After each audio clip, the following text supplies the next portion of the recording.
Netflix se creó en 1997, justo 4 años después de la muerte de Pablo Emilio Escobar Gaviria. Y desde su creación, Netflix ha tenido su parte justa de fama, éxitos y controversias. Pues bien, lo mismo puede decirse de Escobar, que a veces de una tacada atrajo fama, éxito y polémica a la vez. No es de extrañar, pues con el estreno de Narcos en 2015 le acompañarán la fama, éxitos y la polémica, naturalmente.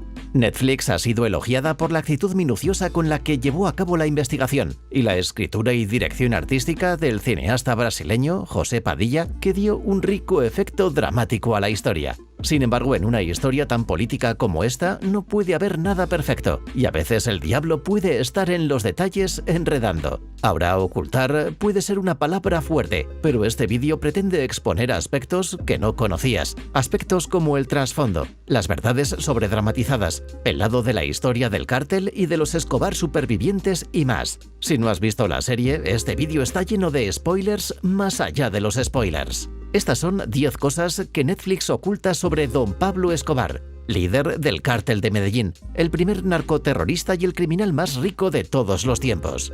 Número 10. Narcos, plan original.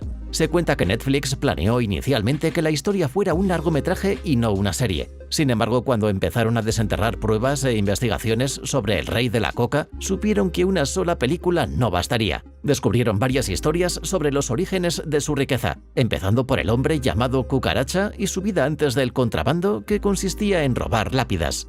Todo ello unido a las experiencias personales que aportaron los agentes de la DEA, Steve Murphy y Javier Peña, demostraron a los productores que no sabían nada de Escobar. Así nació Narcos. Bernardo Aparicio García, que creció en la Colombia gobernada por Escobar, aprecia la minuciosidad de la serie. Entre otras cosas, cita la correcta representación de la diversidad étnica y pequeños detalles como las fachadas en miniatura de las casas del pueblo colonial que cuelgan de las paredes de la casa de la madre de Pablo. Número 9. Grabaciones de Escobar. Una de las razones por las que el programa fue tan minucioso fue por estas grabaciones. Pablo Escobar era un gran defensor de mantener registros de los eventos, incluyendo grabar en vídeo lo que sucedía en sus haciendas. Con esto fueron capaces de crear una construcción bastante fiel de las conversaciones y las actividades en la vida diaria de Escobar y la gente que le rodeaba. En la película, sin embargo, Escobar está principalmente sentado, meditando y mirando al espacio mientras piensa en cómo dar el siguiente gran movimiento. La verdad es un poco diferente, ya que Escobar contribuyó significativamente al espectáculo. Está claro que el líder del Cártel de Medellín era un fanático de los medios, ya que algunas de sus grabaciones mostraban las actividades en sus haciendas. Además, estaba dispuesto a comprar o secuestrar reporteros para que contaran su historia. Una cosa es segura, a Pablo le hubiera encantado Twitter. Número 8. La opinión de la familia. ¿Cuánto de la historia y cuánto de la interacción de Pablo con su familia era exacta? ¿Y cómo se sentían los Escobar al respecto? Para responder a tu pregunta, el hermano de Pablo estaba enfurecido con la serie. Y si la viste, probablemente te estés preguntando dónde aparecía el hermano de Escobar en la serie. Roberto Escobar no solo era el hermano de Pablo, sino también era el contable del cártel hasta que fue detenido cuando murió Pablo. Así que créeme cuando te digo que a Roberto no le hizo ninguna gracia que la serie mostrara a otro contable llamado Barba Negra siendo detenido y luego delatando al cártel. En respuesta, pidió una compensación de $1.000 millones al gigante del streaming por representar su imagen y la de su hermano sin consultar con él ni con otros miembros de la familia. Esto fue justo después de la primera temporada, por lo que también se ofreció a colaborar en la segunda antes de su emisión. No estamos seguros de que eso llegara adelante. Además, otros familiares también cuestionaron la imagen de Pablo en el asedio al Palacio de Justicia, así como la forma de su muerte, pero pronto llegaremos a eso. Número 7. La crudeza de Pablo Escobar. Viendo la serie entiendes que Pablo Escobar era uno de los hombres más aterradores que han pisado la tierra. En su intervención en Lituania para las conferencias Login, el agente Steve Murphy explica cómo, antes de Escobar, las fuerzas del orden no estaban familiarizadas con el narcoterrorismo. El narcoterrorismo implica el uso de la violencia para influir en las políticas gubernamentales contra las leyes de estupefacientes. Según Murphy, Pablo Escobar fue el primer narcoterrorista, y para ser justos, sus actividades están bien documentadas en la serie. También se describe el hecho de que a Escobar le resultaba bastante fácil ordenar el asesinato de otros. Sin embargo, su trato personal parece ser más benigno, nunca resulta en algo mortal. Bueno, excepto en los casos innegables como los asesinatos de Moncada y Galeano. Aparte de eso, en su vida personal, Pablo es mostrado como un hombre problemático con una relación romántica con su esposa e hijos. En realidad, don Pablo era un señor de la droga hasta la médula. Según relatos de primera mano de los informantes, Pablo perforaba las rótulas de sus enemigos si le apetecía. Tampoco se mencionaba el trato que daba a las mulas. En la película, Pablo utilizaba mulas humanas y siempre les pagaba. En realidad, Pablo cosía cocaína en las mascotas que iban a Miami. Además, a veces mataba a las mulas para evitar gastar dinero extra. Esto del séptimo hombre más rico del mundo en ese momento. Una vez un informante de los agentes Murphy y Peña fue camarero en una de las fiestas de Pablo. El informante cuenta que otro camarero fue sorprendido robando cubiertos. Pablo se enteró y decidió atarle las manos con cinta adhesiva y tirarlo a la piscina. El camarero no pudo escapar de esta prueba del juego de calamar creada por el paisa Robin Hood y acabó ahogado como entretenimiento para los invitados presentes en la fiesta. También conocemos que Escobar mató a todos los arquitectos que construyeron alguna de sus cientos de casas. Estos arquitectos, todos italianos, fueron asesinados porque Escobar no quería que nadie conociera los secretos de sus propiedades. Incluso con los asesinatos de sus amigos de la infancia, Moncada y Galeano, Escobar envió sus dedos a sus familiares. Todo esto hace que nos preguntemos el verdadero alcance de su crueldad no retratada en Narcos. Según Bernardo Aparicio García, la serie pasa por alto en gran medida su crueldad gratuita. Número 6. La verdadera naturaleza del M-19.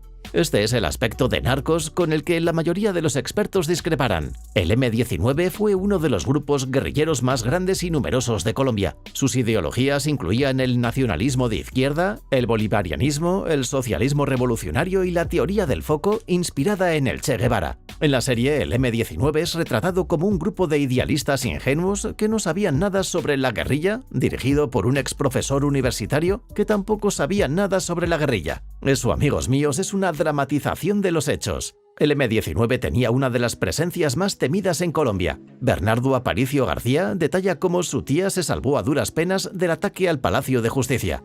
Resume la historia diciendo que no solo mi familia en Cali estuvo a punto de morir en sus manos, eran realmente poderosos y sabían cómo infundir miedo. Además, Iván Marino Ospina, o Iván el Terrible, era un líder guerrillero experimentado, a diferencia de su representación como Iván Torres en la serie. Antes de convertirse en el líder del M-19, Iván Marino Ospina ya había luchado en Venezuela. Había sido detenido y torturado hasta casi suicidarse, para escapar 6 meses después disfrazado de militar. Le llamaban Iván el Terrible porque siempre hacía las cosas de la manera menos diplomática, y así se le representaba en la serie. Se cree que es poco probable que Iván fuera asesinado por Pablo, e incluso hay quien dice que podría no haberle regalado la famosa espada de Bolívar. Número 5. La relación de Pablo con su familia.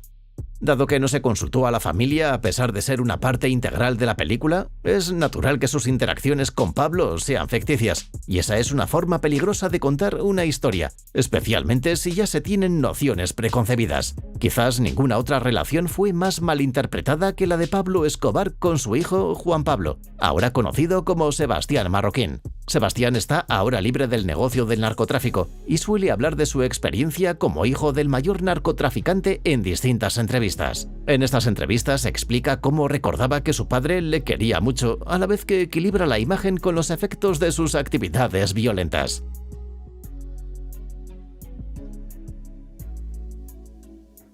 Sebastián dice que su padre le enseñó sobre todas las drogas diciendo que la marihuana era la favorita de Pablo. Le explicó que la cocaína era un veneno que no debía tomar y que debía consultarle si alguna vez decidía probar alguna droga. Tal vez esta educación ayudó o fue el recuerdo de un familiar que había sufrido los efectos del abuso de drogas. Pero Sebastián nunca ha sentido la presión de tomar drogas. Un componente crucial de las entrevistas de Sebastián es el hecho de que cuenta que él y su madre le rogaron a don Pablo que detuviera las incursiones en Colombia, sobre todo tras el bombardeo que dejó a su hermana Manuela sorda de un oído. Sus ruegos cayeron en saco roto. Y Juan Pablo dice que esto también formaba parte de la naturaleza de su padre de ser un mal perdedor. Menciona que incluso engañaba a sus hijos cuando jugaban a juegos como el Monopoly simplemente porque quería ganar. Juan Pablo es retratado como muy joven e ingenuo en la serie, incluso cuando Pablo lo llama minutos antes de su muerte. Pero en la vida real, Juan Pablo ya tenía 16 años cuando su padre murió, y tiene un relato de la muerte de don Pablo radicalmente diferente al que aparece en la serie. A eso llegaremos pronto. Número 4. Secretos de la Catedral. En la serie se muestra que la prisión de 5 estrellas de Escobar cuenta con muchos objetos personales del narco, pero no se revela todo. ¿Recuerdas las grabaciones de las que hablábamos antes? Bueno, había aún más contenido de Escobar escondido en la catedral. En la película, Escobar deja muchas imágenes. Sin embargo, en el libro del agente Murphy y Peña, Cazahombres, ¿Cómo atrapamos a Pablo Escobar?, explican: en su oficina contigua encontramos un rollo de película en la basura. Al revelar la película encontramos fotos de Escobar que convertimos en carteles de búsqueda. Peña añade que tenía en sus archivos todos los carteles de búsqueda publicados contra él en Colombia y casi todos los artículos que habían aparecido sobre él. También guardaba notas amenazantes de sus enemigos cuidadosamente ordenadas. Escobar era muy ordenado y eso se notaba en los baños de la catedral, que Peña describe como curiosamente brillantes con paredes de 3 pulgadas. Pero quizás lo más impactante fueron las cartas de madres que ofrecían a sus hijas a Pablo para tener sexo, los picardías de encaje y varios juguetes sexuales ordenados en un armario. Sin embargo, un detalle interesante de su libro es el hecho de que Peña dormía en la cama de Escobar. Cuenta que no pudo dormir dando vueltas durante toda la noche. Número 3. La influencia de Carlos Leder. Carlos Leder era hijo de Klaus Wilhelm Leder, un alemán que cambió su país por Colombia, se cambió el nombre a Guillermo Leder y se casó con la colombiana Elena Rivas. Carlos iría más tarde a Estados Unidos con su madre tras el divorcio de sus padres y finalmente acabó en la cárcel. Fue en la cárcel donde Carlos conoció a George Jung. Ambos planearían cómo revolucionar el comercio de la cocaína y comenzarían a transportar la droga a los Estados Unidos utilizando pequeñas avionetas. Por lo tanto, Leder ya había comenzado el negocio incluso antes de conocer a Pablo Escobar, y fue fundamental para que Escobar llegara a ser tan rico. El propio Leder se convertiría en multimillonario e incluso se ofreció a pagar la deuda externa de Colombia en 2 ocasiones, una de ellas para escapar de la extradición. Al contrario que en la serie, Leder solo era un pelele al que mandaban callar en las reuniones y que se manifestaba regularmente en la radio nacional. Pues bien, su historia y caída en desgracia dista mucho de ser exhaustiva. Número 2. El suicidio de Escobar. Si conoces algo de la historia de Pablo Escobar, suicidio debe ser una palabra muy extraña para ser asociada con su muerte. Pero presta atención y veremos a dónde nos lleva esto. Que Pablo Escobar se suicidó es defendido por miembros cercanos de la familia como sus hermanos y, lo más importante, su hijo Juan Pablo. Él fue la última persona con la que habló el patrón antes de morir y da un argumento muy convincente de por qué cree que la muerte de su padre fue un suicidio. Veamos. Primer punto. Juan Pablo dice que su papá siempre le había dicho que el teléfono era la muerte. Esto se debe a que don Pablo sabía muy bien que la DEA, la CIA, Centra Spike y la policía monitoreaban continuamente las ondas aéreas para triangular y conocer así la ubicación exacta de cada uno de los miembros del cártel. Pablo Escobar, por ello, usaba muy poco el teléfono y ordenó a su hijo que no lo utilizara. El segundo punto es que la familia de Escobar acababa de ser rechazada de Alemania y tuvo que alojarse en un hotel colombiano propiedad de las Fuerzas Armadas. La familia de Escobar nunca iba a estar segura donde quiera que fuera y las líneas telefónicas del hotel estaban seguramente intervenidas. Pablo debía conocer estos hechos. El tercer punto es el hecho de que Pablo había enseñado a su hijo a suicidarse en caso de que fueran capturados. Juan Pablo dice que su padre le dijo que la mejor manera de evitar la tortura y morir rápidamente era dispararse en el oído derecho en lugar de en la boca. Los hermanos de Pablo confirmaron que Pablo decía que prefería suicidarse a que lo mataran, ya que no iba a ser una muerte agradable. Ahora repasemos los últimos momentos de Pablo teniendo en cuenta esto.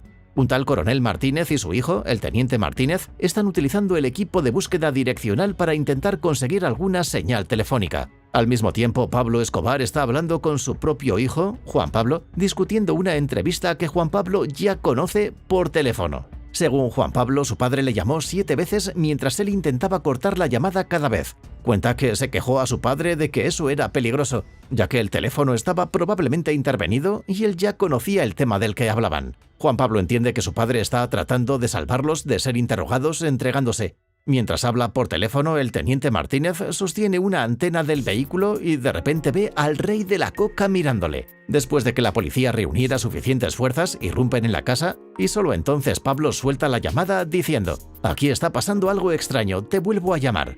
El tiroteo se produce, su guardaespaldas, Limón, es asesinado y Pablo recibe múltiples disparos antes de que su cuerpo quede inerte. Al inspeccionar, se encuentra una herida de bala en la cabeza de Pablo. ¿Adivinas dónde? Así es, en la oreja derecha. Personalmente me parece curioso que lo encontraran y mataran exactamente un día después de su cumpleaños, casi como si quisiera tener una última cena. Número 1. La postura prodroga de Wagner Moura. Wagner interpretó a la perfección el papel de Pablo Escobar en Narcos. El actor brasileño fue aplaudido por el papel y es tan sinónimo de Escobar que sus fotos aparecen en Google al buscar al capo de la droga. Sin embargo, tienen aún más cosas en común.